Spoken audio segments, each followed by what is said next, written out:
But we're going to be talking about wedges tonight. What came to your mind when I said wedges? A shoe wedge? Okay, so if you Google wedge, and I'm pretty sure it's a safe Google search, because I didn't have any problems with it. But there were a ton of shoes that came up. What's the purpose of a wedge?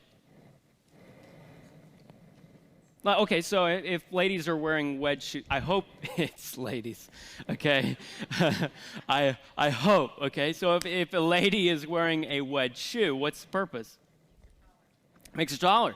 It's to separate her from the ground. Now, I would think that would be dangerous because the farther I get off the ground, the more nervous I become. Just like getting up on the roof. I was very slow the first couple of times. I got a little bit faster as I went along, right? Is anybody like that? You just slow a couple of times because it's like God made it to where we're not supposed to, go off of the ground, right? Right. We were made from the ground, so we should stay close to the ground, right? But we got wedges, okay? Anybody else think of any other type of wedge? A potato wedge, okay? I'm not going to go there, okay? We could have a lot of fun with that. Any other wedges? What? Pie wedge? Okay, that kind of in the same section here. What did you say? A door wedge? Okay. All right. So then that separates the floor from the door to where it keeps it staying open. All right. What about those? Does anybody golf? I hear that there's wedging, golf thingies, whatever. I don't use them. You want to know why? Because it makes me angry. Yeah, I said it. Or maybe I choose to get angry, okay? But I hear, you're supposed to lift it off the ground, right? The ball is supposed to separate from the ground. Okay, why am I saying wedges? Because tonight we're going to be talking about several wedges, but it's due to sin and the impact that they can have on yourself, your family, your walk with God, okay? Sometimes that it can even create a physical wedge as far as a separation physically from someone. And we're going to be talking about that tonight in a passage that you are familiar with. So as we jump into this, let's jump into the context. We know that Isaac and Rebekah have had two children, Esau and Jacob. Okay, one's the hunter and loves the outdoors, and the other one loves to hang out inside, and he's a little bit fairer as far as his complexion and his skin. The one guy is super hairy and red, while the other one is fair skinned, and so they're very different brothers. Okay, and sometimes when you have twins, they look exactly like they do the exact same thing, but then other siblings do the exact opposite. They don't look at all like each other, and that does happen. And so we've come to a situation where God has actually stated that the older will serve the younger. And how is that going to work itself out? Well, we'll see part of that here tonight. We also saw that in the midst of this family, this dysfunctional family, we found that there was favoritism. Now, is favoritism allowed according to God's way? Okay, so are you supposed to have a favorite child? Only if they're your only child, okay, right? If they're your only child, then there can be a favorite, but if there's multiple, there shouldn't be any favoritism being showed. And it tends to divide the family, as we see here tonight. We're going to see the consequence of that sin that happened a long time ago, that is taken root in their lives. But we also see that that's played out within the brothers. As far as when Jacob saw a need in Esau's life, he took advantage of it and decided to sell a bowl of pottage. I always like to say it like that. Pottage, all right? As long as you have the KJV, then you can say that. I don't know what it is in all the other versions, but anyway, he's saying, listen, I'll sell you this bowl of pottage for your birthright. And Esau's like, well, what good is that for me? If I die? And he ended up despising his birthright, okay? And he gave in, and he was irrational in this sense. And Jacob took advantage of the situation, but are we supposed to take advantage of our family members? What about our church family? Are we supposed to be taking advantage of that? No, we're supposed to be helping each other out. We're supposed to be the ones that are close to one another and helping and being there for one another and taking advantage of how I can show Christ's love to them. Right? So as we jump in this tonight, that's the context. But when we see here that Isaac's getting older and his eyes are starting to fade, we'll see this in the very beginning, that all of a sudden he's going to bless who?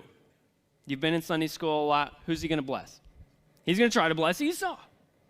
They say, whoa. We know what God has stated. What are we going to do? What do you think the answer is? What? Did I hear anything? What do you think the answer is to this? What are we going to do? Nothing. Let God deal with it. If this is God's plan, let him deal with it. But that's not what they do. In fact, we see a rush to make our own plans. Have we seen that go awry in the last several chapters of making our own plans? But in Genesis chapter 27, let's jump in there into verses 1 through 13. And I don't have the remote, so Carlton, you've got it. So starting in verse number 1, and it came to pass that when Isaac was old and his eyes were dim, so that he could not see, he called Esau his eldest son, and said unto him, My son. And he said unto him, Behold, here am I. So what he's doing is he's going to do what's naturally supposed to happen in this culture. And even what they've done in the past as far as Abraham's concerned. But then he said in verse 2, Behold, now I am old. I know not the day of my death. Now therefore take, I pray thee, thy weapons, thy quiver, and thy bow, and go out to the field, and take me some venison, and make me savory meat such as I love, and bring it to me that I may eat, that my soul may bless thee before I die. And so here we see this setup where Isaac's going to bless Esau. And he says, hey, listen, I want you to go out to the woods. I want you to go and take your bow and arrows, and I want you to go and hunt down some venison. I want you to bring it in and prepare how I like it, okay? If we're going to do this, we're going to make a meal out of it, right? And we're going to enjoy this, and I will bless you after you have done this deed. Now, Rebekah heard. You ever notice that that's really easy within families? We're always listening. Family reunions, everybody's listening. They might be having a conversation, but they're listening to everybody else's conversations, right? Right? And Rebekah heard when Isaac spake to Esau his son, and Esau went to the field to hunt for venison and to bring it. And Rebekah spake unto Jacob her son, saying, Behold, I heard thy father speak unto Esau thy brother, saying, Bring me venison and make me savory meat, that I may eat and bless thee before the Lord before my death. Now therefore, my son, obey my voice according to that which I command thee. Go now to the flock and fetch me from thence 2 good kids of the goats, and I will make them savory meat for thy father, such as he loveth. And thou shalt bring it to thy father, and that he may eat, and that he may bless thee before his death. And Jacob said to Rebekah his mother, Behold, Esau my brother is a hairy man, and I am a smooth man. My father peradventure will feel me, and I shall seem to him as a deceiver, and I shall bring a curse upon me, and not a blessing. And his mother said unto him, Upon me be thy curse, my son, only obey my voice, and go fetch them. Do you notice several things that are going awry in this passage here? So we know from reading what happened beforehand that God has a plan for the older to serve the younger. And so we ask the question, what needs to happen here? And what needs to happen is that God needs to work this all out. But yet Rebekah thinks that she can make a plan. She can make this happen. And so she goes against her husband. And so all of a sudden in this we find that there is a marital wedge. There is a separation because of deceit. They're very good at it, okay? What's happened in the past? Well, Isaac moves into a certain area, and says what? Tell them you're my sister so they don't kill me because they think you're good looking.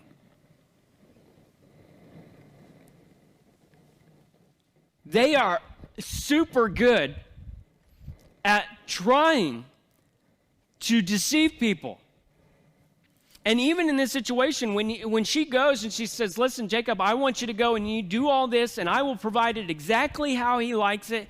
And Jacob doesn't say, hey, this is deceitful and wrong, and backs up and says, we should not do this. God would not like this. He just says, well, what if I get in trouble?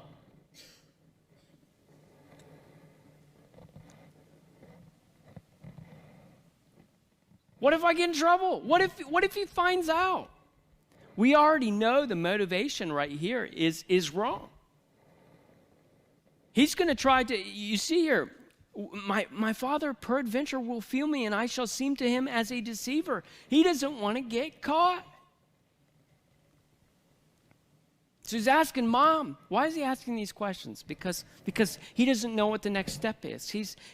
There's a lot of unknowns in this sphere, and he could get in some big trouble, but yeah, he doesn't want to get caught. He is continuing this deceit from what his mom is trying to put into play. And you know what she says? Listen, I'll take the heat. Have you ever done that? Listen, go ahead and do that. Go ahead and do it. I know something might happen, so it's on me if something bad happens. I'll take the heat. How does she say it? She says, and his mother, in verse 13, said unto him, upon me be thy curse, my son. Only obey my voice and go fetch me them. I'll take the heat. I'll take on the curse. I will take the consequences of this. Do you think that she was thinking of all the other consequences that she would be facing based on this deceit? No.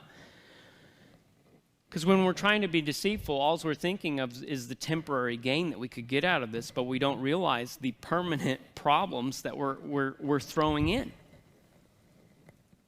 We're blindly, it's like we're taking on the blindfolds and walking across the side of the building. We were talking about that today, and how if we forget God, it's like walking on the side of this super tall building and then just jumping on the side and hanging off of it if we forget what God is and what he's done for us and all of that. And just think if you were to do that, walk along the side. What if I was to do that here on the side? Everybody gets nervous when I get close to this, don't you? Okay, some people say, you think I'm going to fall off. But what if I decided to put on a blindfold while I preached? And just went for it. I think that would be rather dangerous.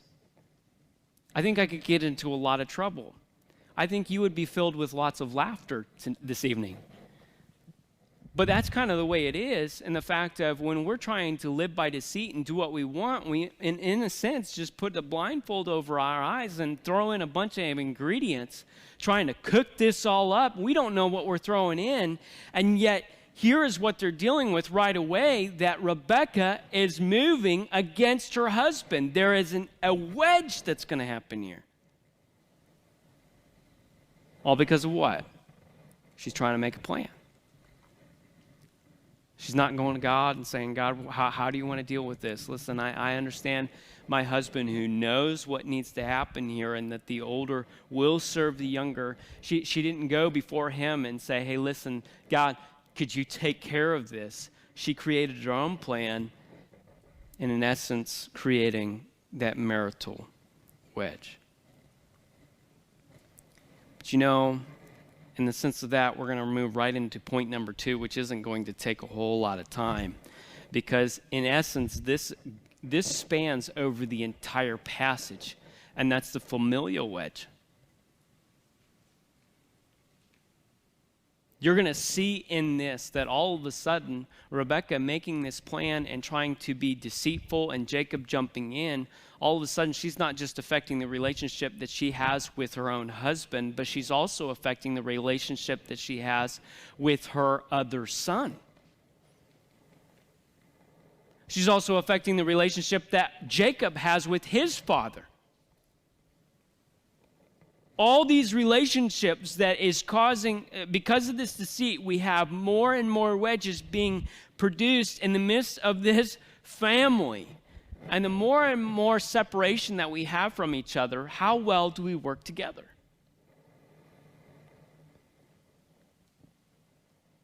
I imagine that 99% of us in this room has caused or felt the weight of a wedge in the midst of their family at some point or another.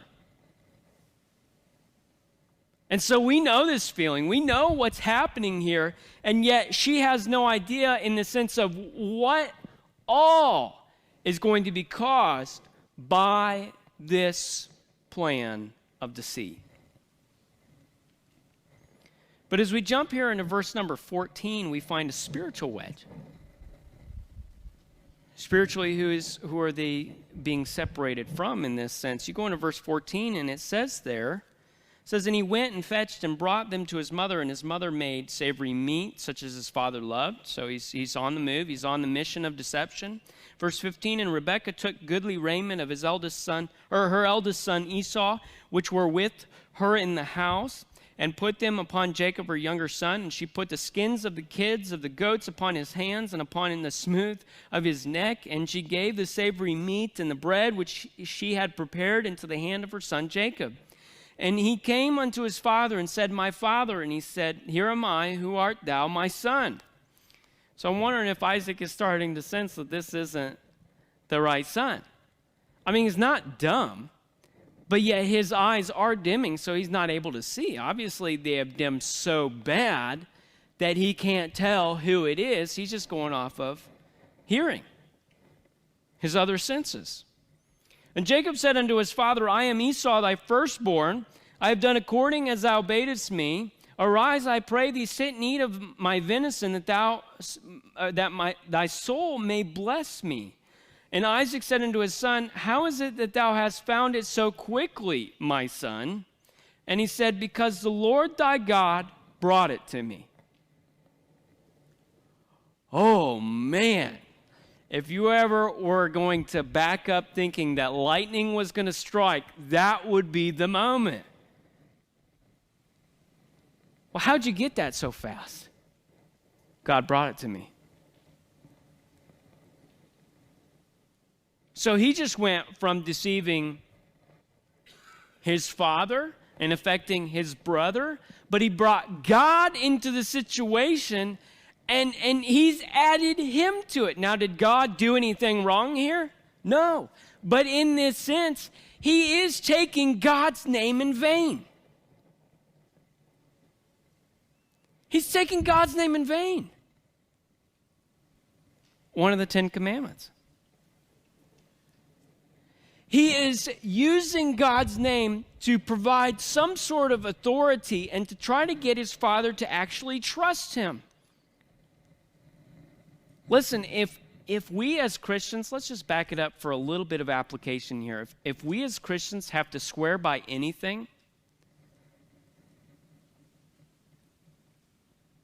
that should question our integrity, shouldn't it? Now, I'm just going to throw some things out here. Don't get mad at me just because I put out some application here. But have you ever heard somebody swear by their mother's grave? Now, that bothers me, okay? Because I think as little as my mom is and as nice as she is, I don't think she'd want to be swearing by her grave, okay? Especially since she's alive, for one thing, okay? You think she'd have a little bit of a problem with that? She'd get a little upset by that. Why would I be using her? And if I really wasn't showing my integrity, why would I use her name in vain? Why would I waste her name? Why would I throw that alongside my other integrity if I wasn't trustworthy? Why would I be willing to throw that away? Why should Christians ever have to swear by anything? Just be trustworthy.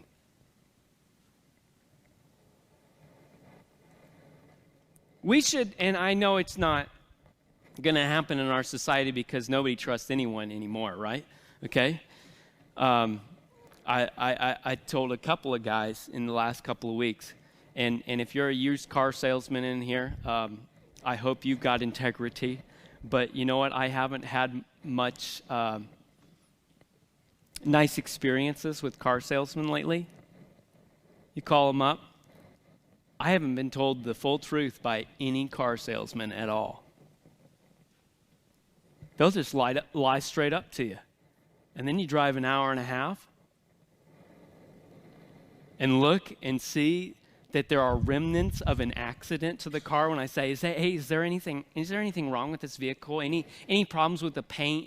Any bubbling up? Because I'm kind of nervous about rust anymore. Have you seen my truck? Okay, it's not out there for a visual, but I get nervous about that, and because just a little speck of rust can turn into my truck. Okay, and I just don't want any paint problems with it, and so I'll message him. I'll call him. Is there any issues? Oh, perfect condition. You'll love this vehicle. I drove all the way to St. Louis to pick up a car. And I looked, and it looked like they had spray painted the bottom of the vehicle. That's how bad it looked. And on the back bumper, there was stuff hanging from it, like it had just gotten ran into. And I just looked at him, and the guy was a sub. He's like, I've only been here for today. I'm just helping him out. I have no idea. And I said, look at this. There's so many issues with it. He says, I agree. You should just walk away. And he was just backing up. He did not want to put his name to that. He didn't want to throw his name in that hat because the integrity was lost. I didn't really even want to look at the rest of the vehicles. They had a whole car lot full of them. I was glancing around. It's like, these are all a joke. I hope Christians aren't in the same lot. When we talked about this morning, when pastor says, sometimes Christians act like total hypocrites, where it's all external and not internal. Some Christians are all talk. And when it's time to show up, they aren't there. When it's time to act right, they're not there. May we be Christians of integrity, because we're seeing here a total loss. And as we claim the name of Christ, may we not take his name in vain.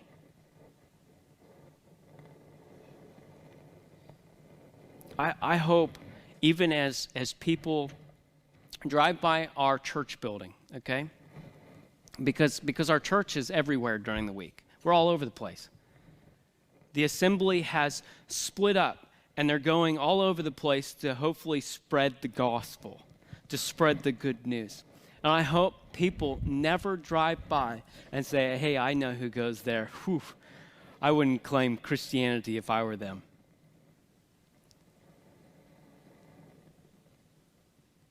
I hope they don't have a whole bunch of stories about a lack of integrity. I hope they could say, hey, that's a building that houses a good church. They care about people. They love people.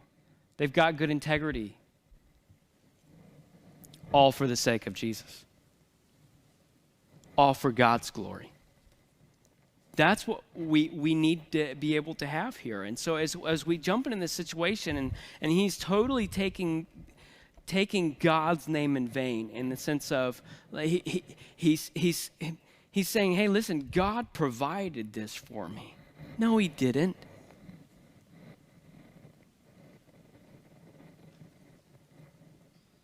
He's worthy of our worship, not our disrespect. He's worthy of our service, not for us to use him in however we want to use him. So a spiritual wedge. Verse 21, and Isaac said unto Jacob, come near, I pray thee, that I may feel thee, my son, whether thou be my very son Esau or not. So he still didn't trust him. So here's the test. And Jacob went near unto Isaac his father, and he felt him and said, the voice of his Jacob's voice, but the hands were the hands of Esau. And he discerned him not, because his hands were hairy, as his brother Esau's hands, so he blessed him. And he said, art thou my very son Esau? And he said, I am. And he said, bring it near to me, and I will eat of my son's venison, that my soul may bless thee. And he brought it near to him, and he did eat, and he brought him wine, and he drank. And his father Isaac said unto him, come near now, and kiss me, my son. And he came near, and kissed him, and he smelled the smell of raiment. Does that kind of remind you of someone in the New Testament? Come and kiss me. The deceiver, was it Judas? Here, I'll show you a sign. It just kind of gave me that idea there. Just the same reminder of betrayed with a kiss here. But as it goes on, it says, and he came near and he kissed him, and he smelled the smell of his raiment and blessed him and said, see, the smell of my son is as the smell of a field which the Lord hath blessed. Therefore, God, give thee of the dew of heaven and the fatness of the earth and plenty of corn and wine. Let people serve thee, and nations bow down to thee. Be Lord over thy brethren, and let thy mother's sons bow down to thee. Do you think that's interesting language right there? Let thy mother's sons. And it just kind of gives that hint of that whole division between the family, doesn't it? And he's, cursed be everyone that curseth thee, and blessed be he that blesseth thee. Now, I want you to remember that verse right there. Because in several chapters, we're going to come to a place where Jacob is going to meet his brother again. You watch Jacob's response as Isaac has blessed him, and he says, what, let all the nations bow down unto thee. You just watch in the future.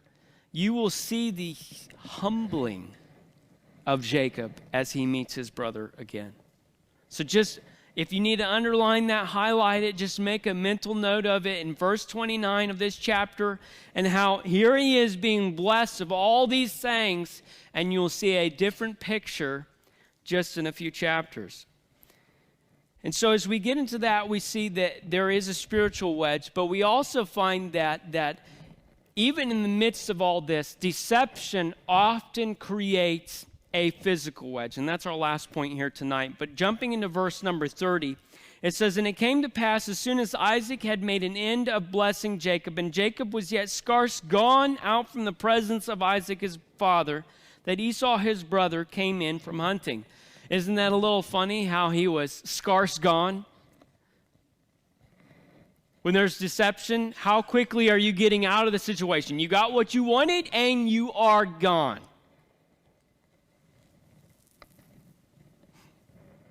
And the way that you do leave is interesting. It's kind of like, have you ever been stopped by a policeman for going a little too fast? And you threw out a little deception? Like, I had to use the restroom. I got to go so bad. I got to go so bad. And they take it easy on you. Now, we're not going to confess that. You can confess it at the altar tonight if you want, okay? But we're not going to raise hands. But let's just say that this happened. Okay? And you decide to start up your vehicle after he lets you go, and what do?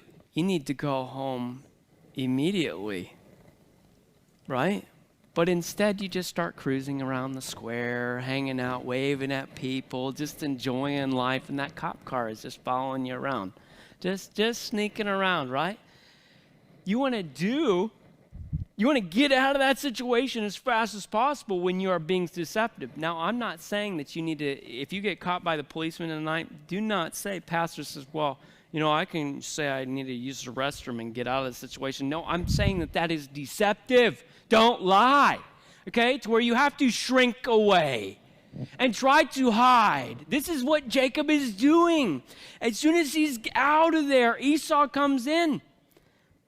Verse 31, and he also had made savory meat and brought it unto his father and said unto his father, let my father arise and eat of his son's venison, that my soul may bless me.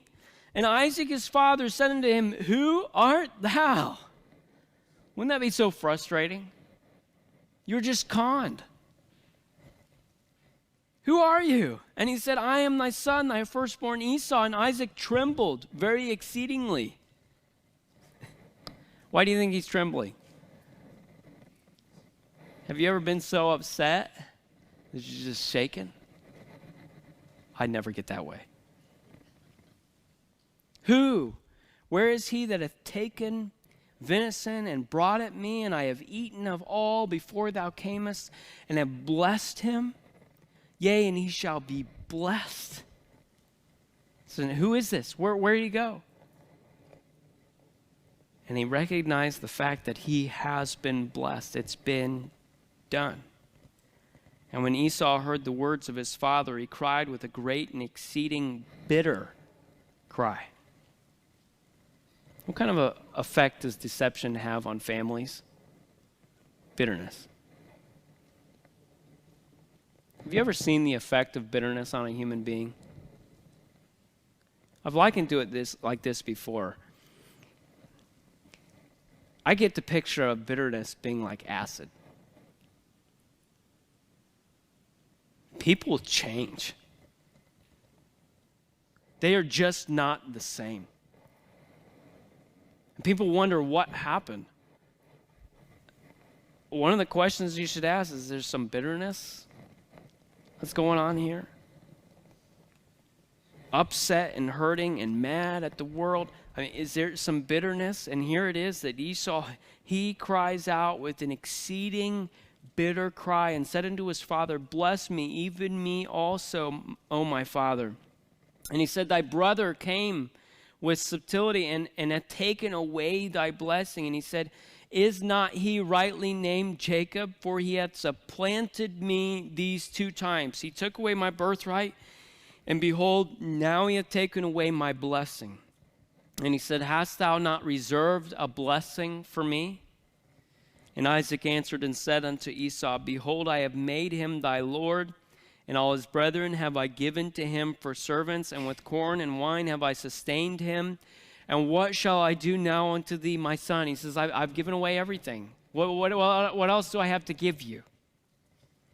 Verse 38, and Esau said unto his father, hast thou but one blessing, my father? Bless me, even me also, O my father. And Esau lifted up his voice and wept. And Isaac his father answered and said unto him, behold, thy dwelling shall be of the fatness of the earth and of the dew of heaven from above, and by thy sword shalt thou live, and shalt serve thy brother.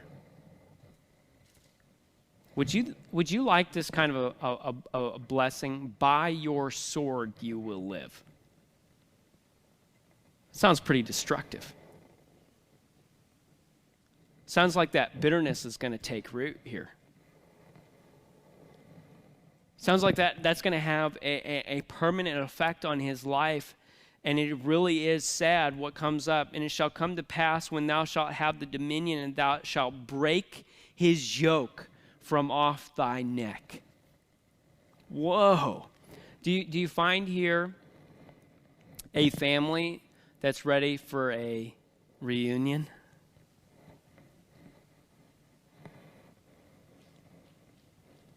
This family is in utter disrepair to where those teams have affected mom and son, dad and son against each other. That's affected them in a long-standing fashion.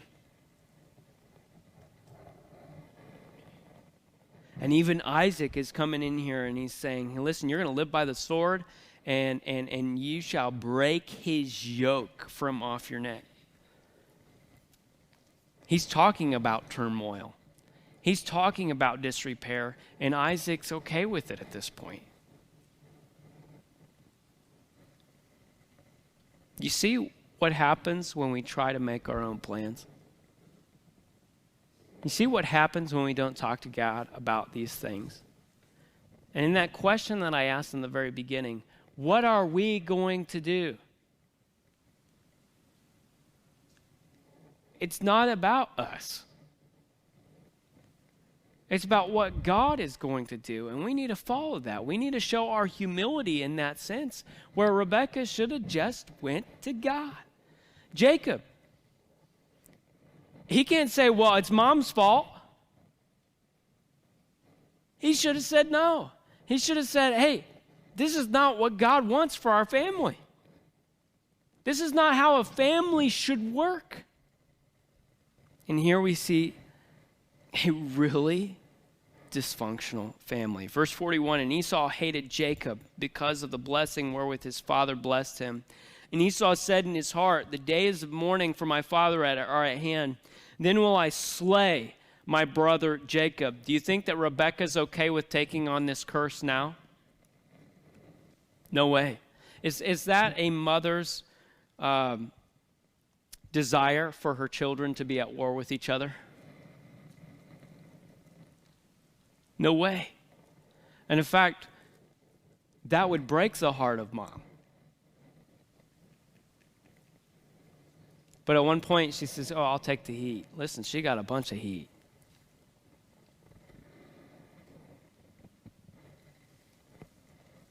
And these words of Esau, her elder son, were told to Rebekah, and she sent and called Jacob, her younger son, and said unto him, behold, thy brother Esau, as touching thee, doth comfort himself, purposing to kill thee. By the way, there is no comfort in killing people. But yet that's what he thinks is going to bring him comfort. Listen, if we want to truly rest, we got to do it God's way. If we want to get healing, we got to do it God's way. Taking someone else's life, in this instance, is definitely not God's way. And it won't heal him at all. It won't give him comfort, yet in our unreasonable bitterness, that seems like a viable route when we don't seek God. Verse 43, now therefore, my son, obey my voice and arise, flee thou to Laban my brother, to Haran, and tarry with him a few days until thy brother's fury turn away. I think it's going to be a little bit longer than a few days. Until thy brother's anger turn away from thee, and he forget that which thou hast done to him. Then I will send and fetch thee from thence. Why should I be deprived also of you both in one day? And Rebekah said to Isaac, I am weary of my life because of the daughters of Heth. If Jacob take a wife of the daughters of Heth, such as these, which are of the daughters of the land, what good shall my life do to me? You remember in the previous chapter, it talked about how Esau was going out and getting several wives from amongst the land, and it was actually having an ill effect on Isaac and Rebekah. They didn't like it. And yet she is trying to create a way here to get Jacob out, to get him sent away. And yet we will see that Isaac and Rebekah, they can agree on this, to send their child away. Yet this curse that Rebekah says, hey, I'll take it. The heat's on me. She's worried about losing both of her children, and yet she will not see her son again. Sending him away.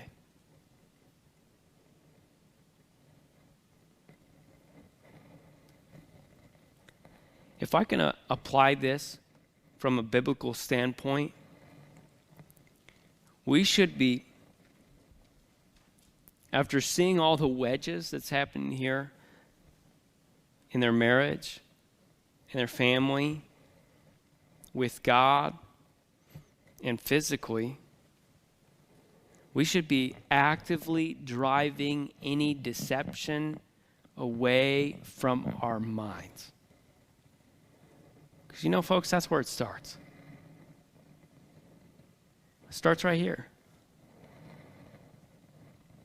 It starts with us. And our household, our families, that has been something that God has created to be functional, for us to be image bearers, to reflect Him and to give Him glory. Something we should be proud of, something we should be giving thanks for. And yet in this, we see a very deceptive family and a very negative outcome. Let us drive this deception away from our households. Let us drive this deception away from our workplaces. Let us drive this deception away from our church. Because it can take place, take root, and destroy. Let's promote the institutions that God has created. Marriage, our family, our church. But the next question is, are you willing to give up deception? Are you willing to walk away from self-preservation? Are you willing to walk to God, what do you want in this situation? God, this doesn't seem like it's working in the right direction. God, it doesn't seem like people are wanting what you want, but I do. God, help me reflect you. Help me live by your word. Help me to say no to myself. Say no to my reasoning. Help me to trust in you with all of me. What's those verses? Trust in the Lord with all thine heart, and lean not into thine own understanding. In all thy ways acknowledge him, and he shall direct thy paths. It's like a teeter-totter. Okay? It's either one way or the other. Remember being on a teeter-totter back in the day when it was still safe for kids to use, right? It's either one way or the other. Listen, you're either going to trust him or you're going to try to find your own reasoning.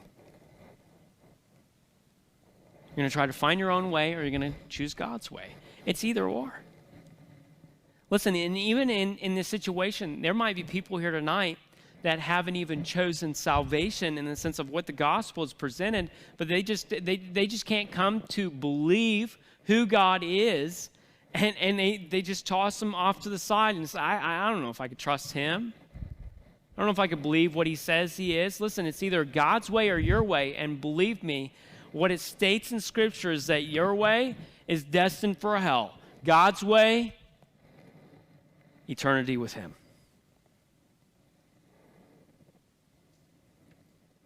Don't drive that wedge in between you and God even farther. Draw near to him. Seek him out. He's already loved you first.